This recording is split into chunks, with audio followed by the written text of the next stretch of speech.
हरे कृष्णा, जय जगन्नाथ। तो आज हम नरसिंह भगवान का कथा सुनेंगे। नरसिंह भगवान को जानते हैं आप? नरसिंह भगवान यानी आधा शरीर उनका जो मानव के स्वरूप में रहता है यानी नर, और सर उनका जो सिंह के रूप में रहता है, इसलिए उनको नरसिंह कहा जाता है। नरसिंह अथवा नरहरि उनका नाम होता है। क्यों भगवान ने इस नरहरि रूप का धारण किया, क्यों ऐसे अवतरित हुए, इसके पीछे एक बहुत ही सुंदर सी कहानी है। आप सब लोग बैठकर सुनिए। तो ये कथा प्रारंभ होती है सत्ययुग में। सत्ययुग में दो भाई थे जो बहुत बड़े दैत्य थे, हिरण्याक्ष और हिरण्यकशिपु। हिरण्याक्ष जो बड़ा भाई था बहुत ही उद्यम मचाता था, तीनों लोकों में सब लोगों को तंग करके रखा था, सब लोगों को दंडित करता था। सब उनसे बहुत तंग आ चुके थे हिरण्याक्ष से। और वो एक बार क्या करता है, पृथ्वी माता को ही, भूमि को वो लेके जाके पाताल के जो गंदा पानी रहता है उसमें रख देता है। फिर उधर से पृथ्वी माता को उद्धार करने के लिए भगवान नारायण को वाराह भगवान का रूप धारण करना पड़ता है। वाराह स्वरूप में भगवान नारायण आते हैं और पृथ्वी मैया को उधर से उद्धार करते हैं, यानी ऊपर लेके आते हैं। फिर हिरण्याक्ष और वाराह भगवान के बीच में घोर युद्ध होता है। A very great fight, battle between Hiranyaksha और वराह भगवान। तो फिर हिरण्याक्ष को वराह भगवान मार देते हैं। फिर पृथ्वी मैया से भगवान वराह भगवान की शादी होती है, विवाह होता है। तो उसके बाद जो हिरण्याक्ष का भाई था हिरण्यकशिपु, वो बहुत गुस्सा हो जाता है। ये जो विष्णु है, नारायण है, मेरा भाई हिरण्याक्ष को मार डाला, ये मेरा शत्रु है। अब मैं इनसे लड़ूंगा, मैं इनको लड़के फिर मैं विष्णु को हराऊंगा, ऐसे वो सोचता है। फिर हिरण्यकशिपु क्या करता है, सोचता है मुझे अब जाकर हिमालय में तपस्या करनी पड़ेगी ताकि मैं बहुत शक्तिशाली बनूं, वरदान प्राप्त करूं। तो इसीलिए वो हिमालय के पास जाता है। हिमालय में जाके घोर तपस्या करता है। किसका तपस्या करता है? ब्रह्मा जी का तपस्या करता है। फिर ऐसे बहुत हजारों साल बीत जाते हैं। ऐसे घोर तपस्या करते करते उसके बदन के ऊपर उसका जो चमड़ी था वो भी निकल जाता है। फिर अंदर की हड्डियां सब दिखने लगती है। इतना तीव्र तरह से कठोर तपस्या कर रहा है, ब्रह्मा जी को बुला रहा है, ओम नमो ब्रह्माय नमः। ऐसे वो बहुत बड़ा दैत्य था ना हिरण्यकशिपु। फिर एक दिन हजारों साल बीतने के बाद ब्रह्मा जी उधर प्रकट होते हैं। बोलते हैं ब्रह्मा जी, हे वत्स हिरण्यकशिपु उठो, क्या चाहिए तुमको, क्यों मुझे पुकार रहे हो? तब हिरण्यकशिपु ब्रह्मा जी को देखकर बोलता है, हे ब्रह्मदेव, मुझे ऐसा वरदान दीजिए कि मैं कभी ना मरूं। तो ब्रह्मा जी हंसते हैं, अरे ये कैसे संभव है हिरण्यकशिपु? जो भी प्राणी, पक्षी या मनुष्य कोई भी इधर पैदा हुआ है, एक ना एक दिन तो सबको मरना ही है। मैं तो ऐसा वरदान नहीं दे सकता कि तुम अमर हो जाओ, यानी तुम कभी ना मरो, ऐसा वरदान मैं नहीं दे सकता। तो हिरण्यकशिपु बोलता है, तो फिर ऐसा वरदान दीजिए कि कभी कोई प्राणी, पक्षी अथवा आपके रचाया हुआ जितने सृष्टि है, उन सृष्टि के सारे प्राणियां कभी भी मुझे मार ना सके। फिर ब्रह्मा जी तथास्तु बोलते हैं। फिर और एक वरदान मांगता है। उस वरदान में वो कहता है कि कोई अस्त्र शस्त्र से मुझे मृत्यु ना आए। और तीसरा वरदान मांगता है, कभी रात में या दिन में मैं ना मरूं। ठीक है ब्रह्मा जी, ओके तथास्तु बोलते हैं। फिर बोलता है, मैं कभी बाहर भी ना मरूं, अंदर भी ना मरूं। ठीक है। और एक वरदान मांगता है, कभी मैं ऊपर भी ना मरूं, नीचे भी ना मरूं। ऐसा वो इतने सारे वर मांग लेता है। फिर ब्रह्मा जी हंसते हैं, तथास्तु, ठीक है ऐसा ही होगा, ऐसा बोल के ब्रह्मा जी उधर से अदृश्य हो जाते हैं। फिर ब्रह्मा जी से वरदान प्राप्त कर ये जो हिरण्यकशिपु है वापस आता है, वापस आके और बहुत शक्तिशाली बन जाता है। अपने आप खुद सोचता है कि अब मुझे कोई हरा नहीं सकता, मैं ही भगवान हूँ, मुझसे बढ़कर कोई भगवान ही नहीं है, ऐसा वो सोचने लगता है। चक्रवर्ती बन जाता है। वो ये भूल जाता है कि विष्णु भगवान है सबके ऊपर, जो सब कुछ देख रहे हैं। वो ये सब कुछ भूल जाके सबके ऊपर आतंक फैलाता है। ये हिरण्यकशिपु सबको मारता है, जो पूजा पाठ करते उनको मारता है, सबको बोलता है, हे तुम लोग सिर्फ मेरी पूजा करोगे, तुम दूसरा भगवान कोई नहीं है, मैं ही भगवान हूँ, मुझे ही पूजा करो। लेकिन उस वक्त क्या होता है, हिरण्यकशिपु का ही बेटा एक रहता है प्रहलाद, जो कि बहुत सुंदर नेक भक्त रहते हैं प्रहलाद जी जन्म से ही। क्यों? तो हिरण्यकशिपु क्या करता है, प्रहलाद जी को गुरुकुल भेजता है पढ़ने के लिए। उधर गुरुकुल में षंड और अमर्क नाम के दो दैत्य गुरु शुक्राचार्य जी के बेटे रहते हैं। वे उनको गुरुकुल में पढ़ाते हैं। वो भी क्या पढ़ाई करवा रहे हैं, वो षंड और अमर्क बोलते हैं बच्चों को, प्रहलाद जी और उनके साथ में जो उनके फ्रेंड्स रहते हैं सहपाठी, उनको बोलते हैं कि ना हिरण्यकशिपु जो है वही भगवान है, सबको हिरण्यकशिपुयाय नमः ऐसा बोलना चाहिए, उनका ही आराधना करना चाहिए। ऐसे सब वो गलत पाठ पढ़ाते हैं।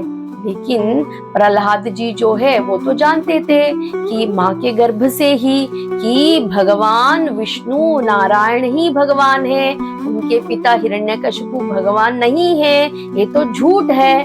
तो वो क्या करते थे, सभी अपने जो सहपाठी रहते हैं क्लासमेट्स, उनको लेकर बैठते प्रहलाद जी और उन सबको बोलते ओम नमो नारायणाय, ऐसे उनको मंत्र सिखाते और उनको बोलते ये जो हमारे गुरु षंड अमर्क बोलते हैं हमको कि मेरे पिताजी भगवान है, ये गलत है।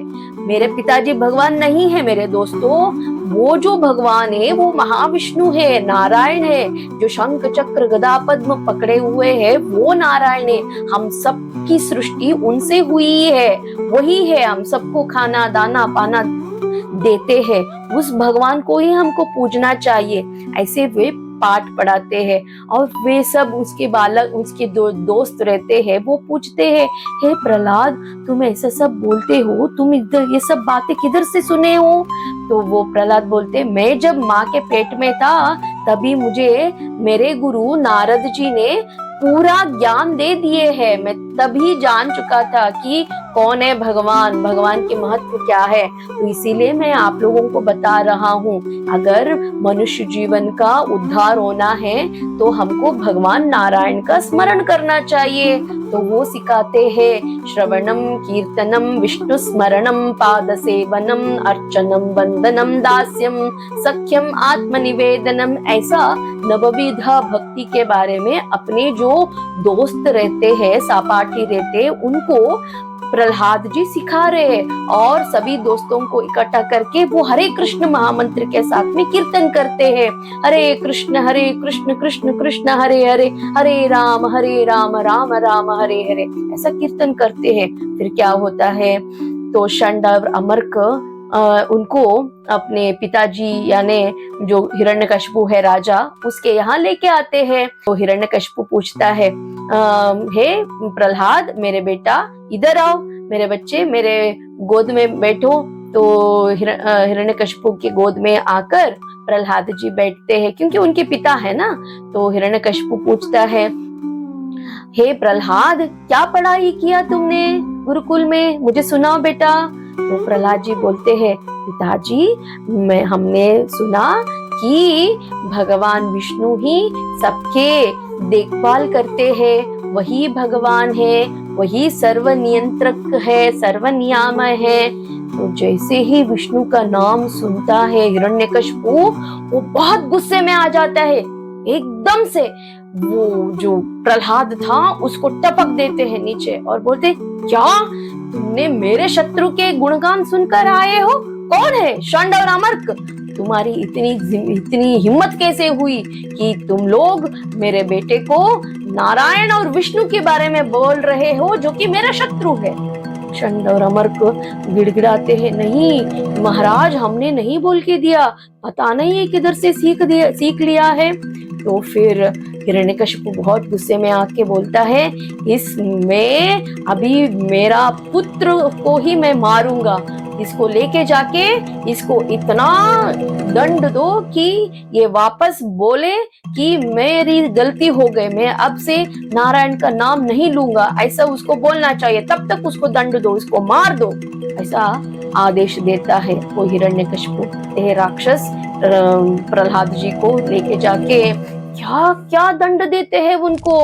कभी अग्नि में जलाने की कोशिश करते हैं, लेकिन अग्नि उनको जलाती नहीं है। फिर सांपों के बीच में उनको बिठाते हैं कि सांप को काट के वो मर जाए, लेकिन उधर भी सांप उनका कुछ भी बाल भी बांका नहीं कर सकती है। फिर अस्त्र शस्त्र से प्रहलाद जी को मारने की कोशिश करते हैं, वो अस्त्र शस्त्र सभी टूट जाते हैं। फिर प्रहलाद जी को हाथी से कुचलवाने की कोशिश करते हैं, हाथी भी प्रहलाद जी को कुचलता नहीं है। फिर बाद में प्रहलाद जी को ऊपर पहाड़ से धक्का दे देते हैं, समुद्र के ऊपर, समुद्र में वो गिर के मर जाने दो ऐसा।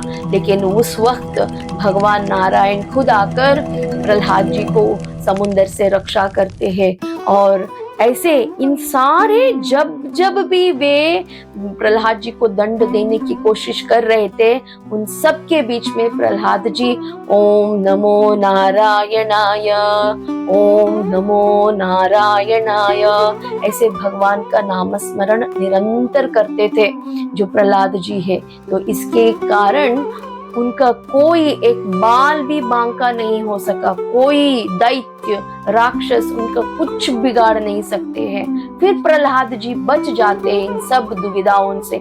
फिर उनको वापस लेके आते हैं दैत्य, वापस उनका पिता जो हिरण्यकशिपु है उनके पास। तो हिरण्यकशिपु पूछता है, क्या तुम लोगों ने प्रहलाद को मारे नहीं? तो वे दैत्य बोलते हैं, नहीं महाराज, हम क्या कर सकते हैं, हमने तो सब तरकीब अपना कर देख लिया इनको मारने के लिए, लेकिन ये बालक तो मरता नहीं है, कैसे पता नहीं कैसे बचकर आ जाता है वापस। तो हिरण्यकशिपु को बहुत गुस्सा आता है, तो ठीक है, अब मैं ही मारूंगा इसको, ऐसा बोलता है। फिर प्रहलाद को लेकर आके खड़ा करता है, खड़ा करके पूछता है, हे प्रहलाद, तुमको इतना दंड देने के बाद भी तुम मर नहीं रहे हो, तुम्हारी शक्ति किधर से आ रही है, कितना शक्ति है तुम में? तो प्रहलाद जी बोलते हैं, पिताजी, आपको जो शक्ति दे रहे हैं वही भगवान विष्णु मुझे भी शक्ति दे रहे हैं। फिर विष्णु का नाम लेता है, ऐसा हिरण्यकशिपु बहुत गुस्सा करता है। फिर पूछता है, तुम हमेशा विष्णु विष्णु कह रहे हो ना, किधर है तुम्हारे विष्णु, बुलाओ तुम्हारे विष्णु को। तो प्रहलाद जी बोलते हैं, विष्णु हर जगह पे है पिताजी, अणु कण कण में भी भगवान उपस्थित है। तो हिरण्यकशिपु पूछता है, क्या इस दीवार में है? प्रहलाद जी बोलते, हाँ पिताजी, उधर भी है। क्या ये स्तंभ में है? वो बोलते हैं प्रहलाद जी, हाँ पिताजी, इधर भी है। क्या उधर है? ऐसा पूछता है हिरण्यकशिपु। हाँ पिताजी, उधर भी है। क्या इधर है? ऐसा पूछता है। हाँ पिताजी, इधर भी है। क्या किधर है, दिखाओ, ऐसा बोलता है हिरण्यकशिपु। सब जगह में है पिताजी, ऐसे प्रहलाद जी बोलते। तो फिर हिरण्यकशिपु अपना एक गदा लेता है, खड्ग और गदा दोनों, उससे वो एक स्तंभ रहता है, उस स्तंभ को ऐसा ठप करके मारता है हिरण्यकशिपु। क्या तुम्हारे विष्णु इस स्तंभ में है, इस खंबे में है? प्रहलाद जी बोलते, हाँ पिताजी, इस खंबे में भी है। तो जैसे हिरण्यकशिपु मारता है उस खंबे को, तुरंत उस खंभा फूट जाता है, उधर से नरसिंह भगवान आविर्भाव हो जाते हैं, प्रकट हो जाते हैं। बोलो नरसिंह भगवान की जय। तो नरसिंह भगवान बहुत, जैसे कि सींग है ना, बहुत धड़ाते हैं। तुरंत नरसिंह भगवान उस खम्भ से नीचे उतरते हैं और हिरण्यकशिपु और नरसिंह भगवान के नरसिंह भगवान के बीच में घोर युद्ध होता है। उस युद्ध में हिरण्यकशिपु को लड़ता देखकर और भी जो बचे कुचे उनके राक्षस दैत्य वगैरह होते हैं वे लोग भी आते हैं। उन सबको भी नरसिंह भगवान जैसे कीड़े मकोड़े के जैसे उन सबको मार देते हैं नरसिंह भगवान। फिर घोर युद्ध होता है तो नरसिंह भगवान क्या करते हैं, हिरण्यकशिपु को लेके आकर घर के जो महल के चौखट रहता है उसके ऊपर बैठते हैं।